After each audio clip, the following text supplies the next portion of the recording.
Maps are lies, whispered the old navigator. He pointed to the shimmering void beyond the star map's edge. That space isn't empty. It's remembering. And everyone at the table fell silent. Because no matter your species, culture, or creed, you knew what he meant. The Terran Expanse, also known by its older name, whispered across the spiral arms like a ghost's curse. The grave between stars. It had no patrols. No warnings. No border stations. Just a ring of ancient buoys, still powered after 50,000 years, each repeating the same 3 words in every known language. Do not enter. And no one ever did. Galactic Year 59211, Sector Theta 44. Captain Taro Velken of the Kalari Exploration Fracture wasn't suicidal. He was desperate. A ruined expedition. A mutinied crew. A dying ship bleeding power with every system pulse. And behind him, 2 warlord cruisers from the Vasari Reclaimers, intent on vengeance after a botched mineral seizure on Janthas 3. Ahead of him, silence. The edge of human space. Black. Empty. Untouched. We can't, said his second-in-command, a thick-voiced Sarnal named Dujek. You know what lies there. The signal buoys still operate. After 50 millennia. Nothing lasts that long. Nothing. Taro stared through the cracked bridge viewport. He saw the Vasari ships gaining. He saw the emptiness ahead. And he made a choice. Better to die in a haunted grave than be torn apart screaming. The final entry. We crossed. The moment Taro's vessel pierced the signal ring, every known observatory across 3 quadrants registered the same anomaly. A silent spike. Sensors stopped working. Quantum networks froze.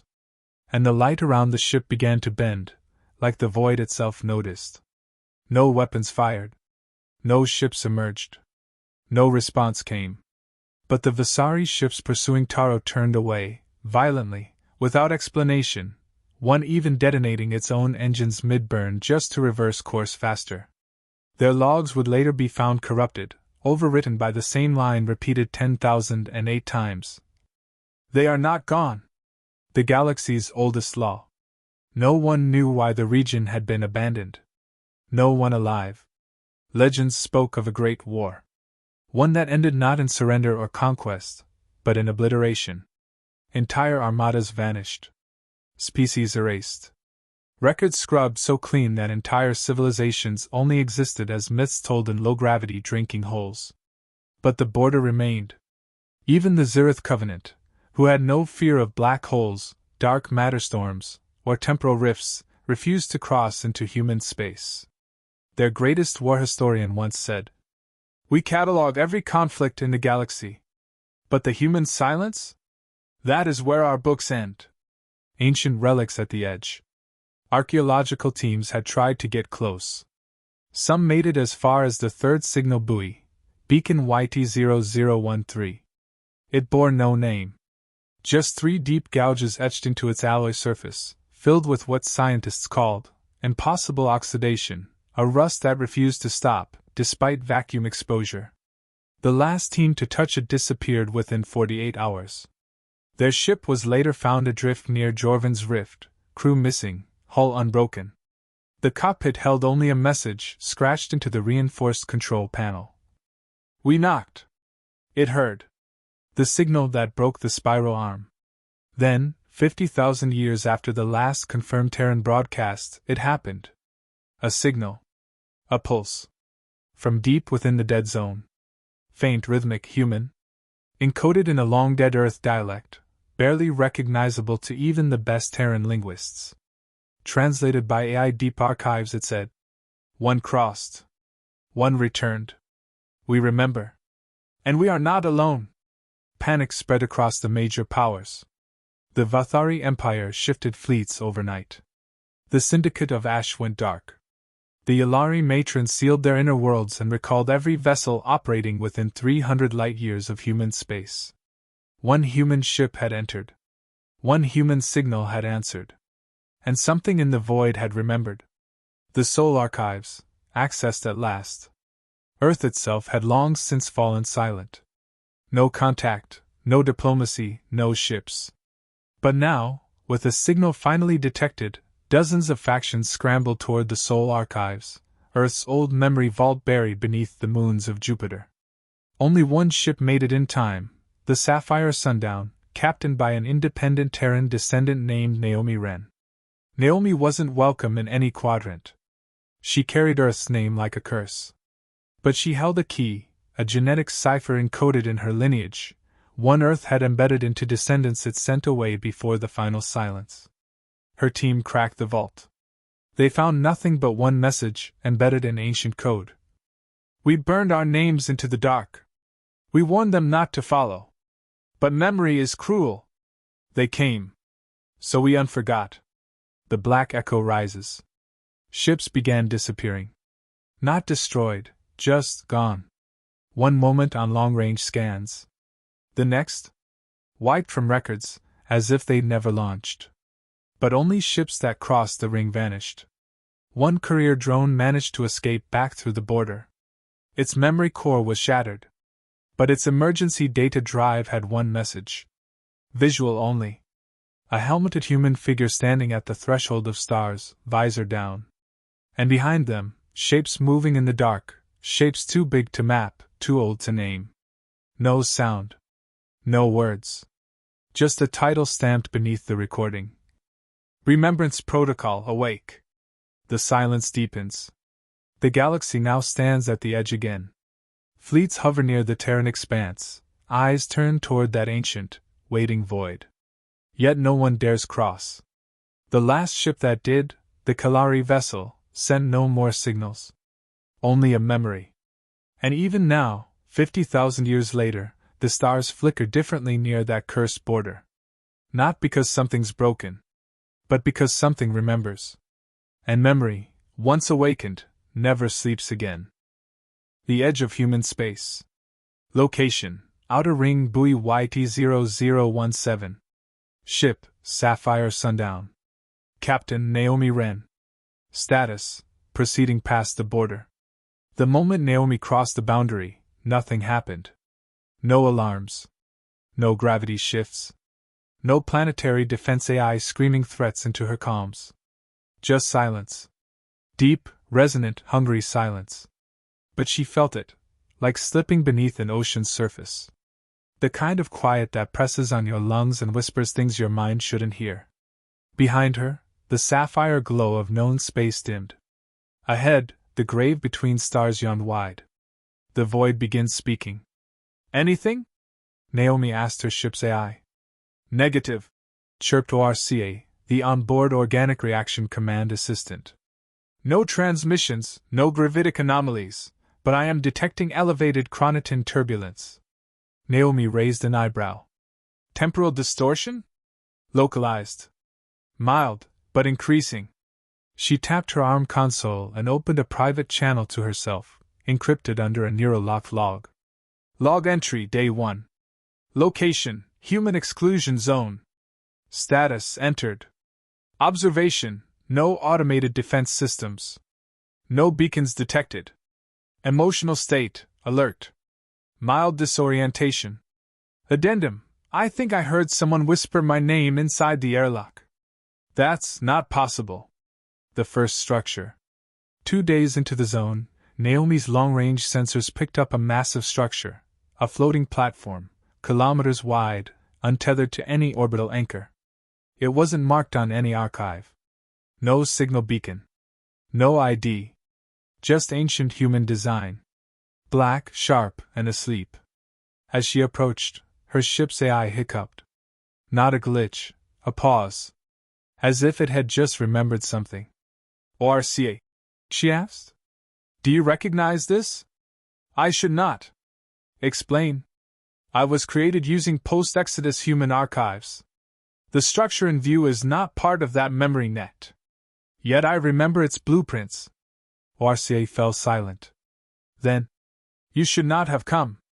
Naomi froze. Did you say that? I did not, ORCA replied. Then the air went cold. Inside the forgotten spire, Naomi docked and entered alone. The spire's internal layout was non-Euclidean, corridors that doubled back, doorways that led to observation rooms that shouldn't have fit in the structure's frame. And names etched into the walls. Thousands of them.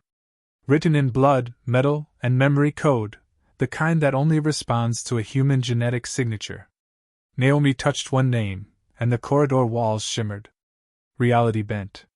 And she saw, not a memory, but a recording left by a being that looked human, but wore a suit unlike anything she'd ever seen. The faceplate was blank. No visor. No reflection. And the voice. We did not leave because we lost. We left because we changed. We are not dead. But we are no longer welcome among the living. Back on the ship, time begins to fracture. Naomi returned to the Sapphire Sundown shaken, carrying a data shard etched with that same unknown symbol she'd seen in the Jupiter archives. She placed it in the decryption core. ORCA hesitated. Captain, I advise against this. Too late. It's done. The ship's lights flickered. Gravity wobbled. Time seemed to slow. And Naomi was no longer alone. In her own reflection on the bridge viewport, her eyes met another version of herself. Older. Scarred. And helmeted. The reflection spoke. You don't understand what you're unlocking, Naomi whispered. Then help me. But the reflection only stared. Until the window cracked, just slightly, and the whisper returned. They remember you. Flashback log. Sol's final broadcast. The data shard revealed the final broadcast from Earth, 50,000 years ago. But it wasn't sent by Military Command or the United Terran Alliance. It was sent by a child.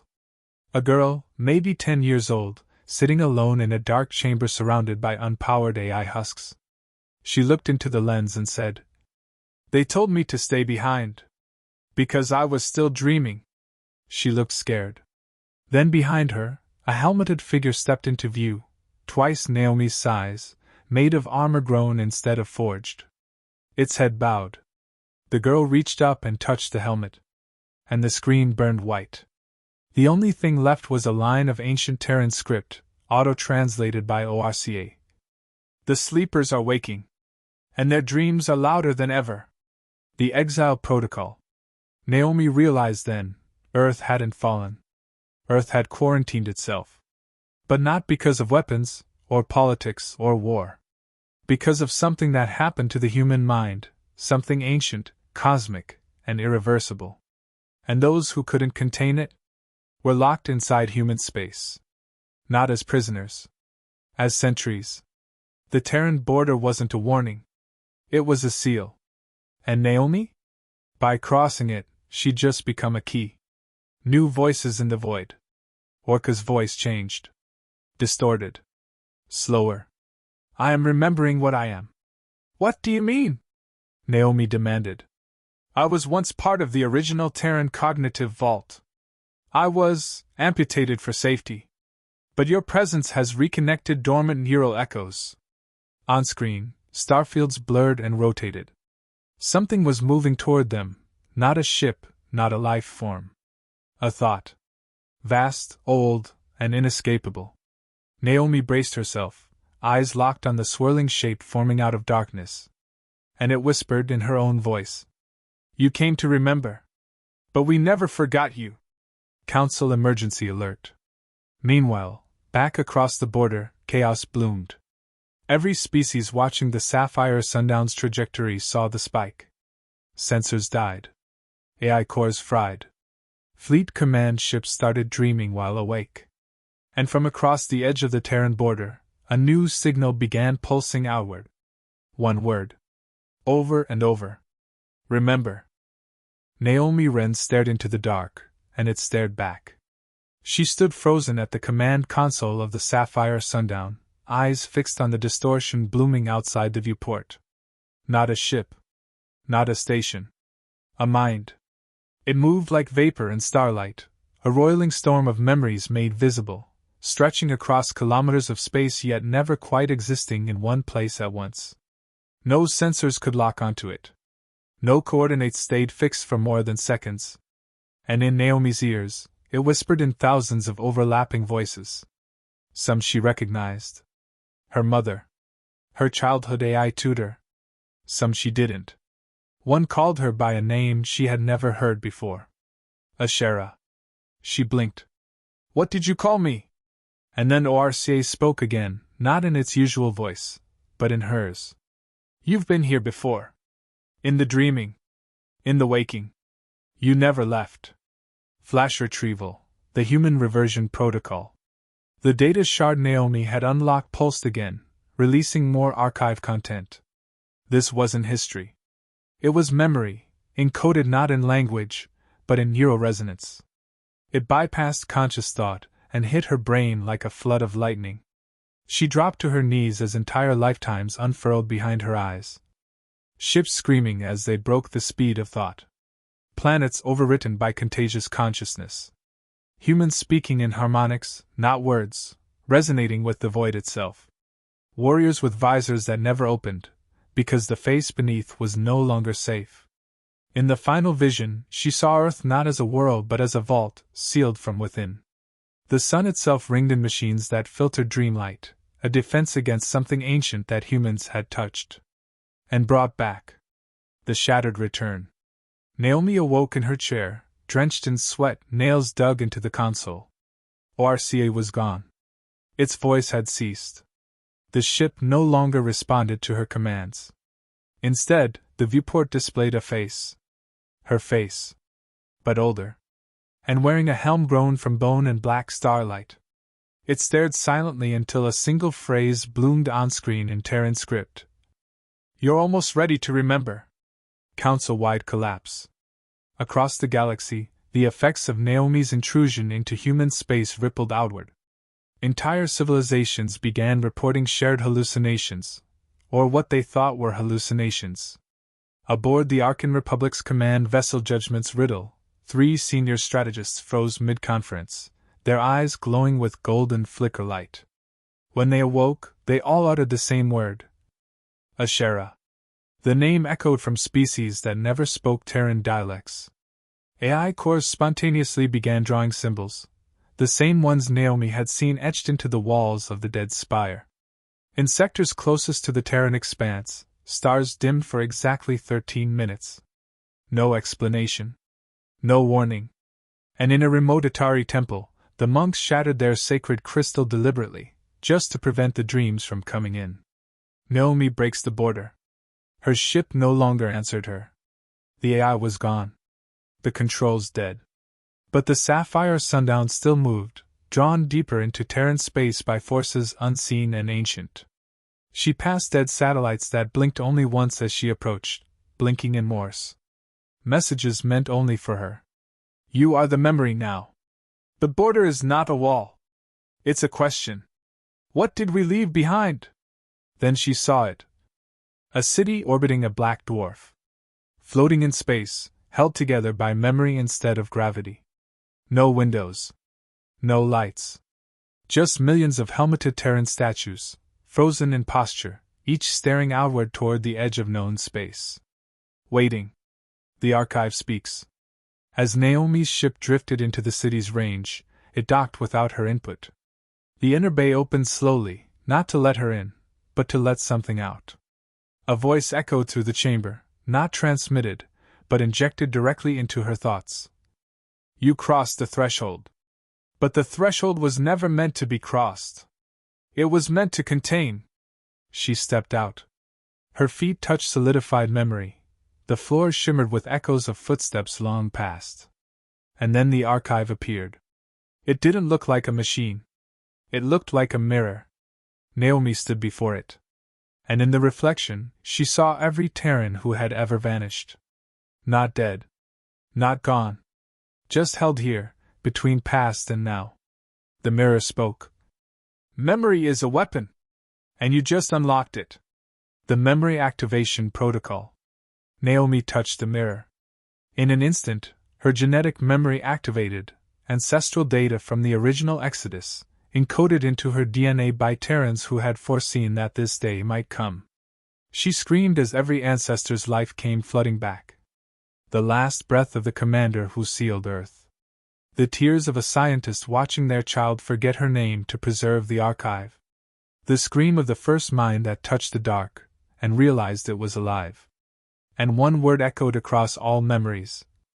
Containment. Not to keep something out. To keep Terrans in. Because they had touched something in the deep dark. And it had touched them back. The awakening. As Naomi collapsed, the helmets began to move. One by one, across the city in orbit, helmeted figures began turning. First their heads. Then their bodies. Facing Naomi. A chorus of whispers, millions strong, filled the airless void. She has returned. The memory awakens. The gate reopens. Then, across every known star chart, a new system lit up. Sol. After 50,000 years, Earth was visible again. Broadcasting one word. Reboot. Galactic panic. Within minutes, the galaxy lost all connection to their AI cores. Star navigation maps began rewriting themselves. The buoys around the Terran expanse, those untouched for eons, melted in place, their messages no longer saying, "Do not enter." Now they said, "Welcome back." And every being who had ever heard the old stories, every species who swore never to enter human space, realized one brutal, simple truth. The border wasn't holding Terrans in. It was holding the rest of the galaxy out. And now, it had let them in. The sky over Sol awoke. For 50 millennia, Earth had been a myth. A footnote. A warning. But now, it was real again. The sun itself, once dimmed and cloaked behind engineered interference fields, flared with unnatural pulses. Not random. Not chaotic. It was signaling. A pattern older than language. Across the newly lit system, ancient orbital stations came online. Dust-rimed satellites unfolded like flowers in time-lapse. And at the heart of it all, Earth, untouched, uninvaded, and encircled by rings of light shaped like equations no modern mind could understand. Naomi Ren became memory. The moment Naomi touched the archive mirror, her mind fractured. But not broken. Expanded. Every Terran who had vanished, who had been stored in that memory lock vault, flowed into her, like rivers joining an ocean long buried. She became the vector. The vessel. The voice. She stood, no longer entirely herself. Her voice echoed in dual tones, hers, and a million others. We were not the ones who needed to be remembered. We were the memory. And we were waiting. The helmeted figures across the orbiting city bowed their heads. They didn't kneel in worship. They kneeled in recognition. Naomi was now more than a descendant of Earth. She was its reboot key. Galactic command collapses. On the edge of Terran space, hundreds of observation fleets scrambled to respond. But communications between ships dissolved into nonsense loops. Flagships lost navigation. Entire AI cores overwrote themselves, their new prime directive simply reading. Reintegrate. In the halls of the Grelian High Synod, a priest-scientist burst into tears mid-sermon, whispering. The silence was never peace. It was restraint. Panic boiled into chaos. And still, the memory signal pulsed outward from Sol, faster than light, faster than cause and effect. It wasn't asking for permission. It was reminding. The revelation of what Terrans became. Naomi, now something far more, descended to Earth aboard the Sapphire Sundown, escorted by the mirror-silent Terrans who had waited 50,000 years. As her ship breached Earth's upper orbit, she finally saw what the galaxy had feared. Earth was not dead. It was perfectly preserved, its ecosystems balanced, its skies untouched, its cities asleep. At the heart of it, a tower that rose past the stratosphere. Made of memory alloy. Built to house something that could no longer exist among the stars. And at its base, she walked into a chamber where time paused. Inside floated the prime kernel, the original Terran mind, split into trillions of fragments across history, now converging. It greeted her not with words, but with her own first memory. A song her mother used to hum. The voice of Earth speaks. Every ship. Every mind. Every living being tuned into the pulse. They didn't want to, but they couldn't look away. And Earth finally spoke. A unified message across every tongue, across every neuron. We remember what we were, what we touched, and what we became. We left not in shame, but in defense. Not from fear of you, but fear for you. Now, you've come to us again. You've crossed the seal. You've awoken what we buried. So choose, Galaxy. Learn from what we became. Or repeat it. Because memory is no longer silent. And we are no longer sleeping. The memory signal becomes a storm. Across the spiral arms, worlds began remembering things they'd never known. Blueprints for lost technologies appeared in young minds during sleep. Children born after the signal now bore Terran-style neural echoes. Non-human species began to see Earth in their dreams, walking cities, memory-vaulted monuments, stars that spoke their true names. And in the heart of the oldest civilizations, statues began cracking, not from age, but from resonance. They were seeded with reminders long ago. Just in case. Now, the reminders were active. Naomi's final broadcast. She stood on Earth's surface, in the core of the memory tower, surrounded by light that was not light, sound that was not sound. The transmission was simple. Unencrypted. Open. The galaxy left us behind. But we never left. We chose to hold the line. For 50,000 years we watched. Now we're ready to return. Not as conquerors. As reminders. Because forgetting what we became is how it all began. And then she did what no one had done in 50 millennia. She opened her visor. And smiled. Epilogue, the Galactic Rewrite. The following was added to every active star map by an unknown system override. Sector designation, Sol. Access, reinstated. Class, Core Memory Nexus. Warning, do not interfere with reclamation cycle. Recommendation, listen. Remember. Evolve. And just beneath that, a personal message scrawled in human hand. No signature. No origin. Just 5 words. The silence was our mercy. Milky Way, you made it to the end. If this story pulled you into the void of forgotten wars, sleeping worlds, and the terrifying beauty of memory, subscribe to the Void Narratives. For more epic HFY stories like this, stories where Earth isn't just a planet. It's a legacy. A weapon. A warning. Shield humanity never truly left. But now that we're back, the galaxy will never forget us again. Collision, subscribe now. Collision.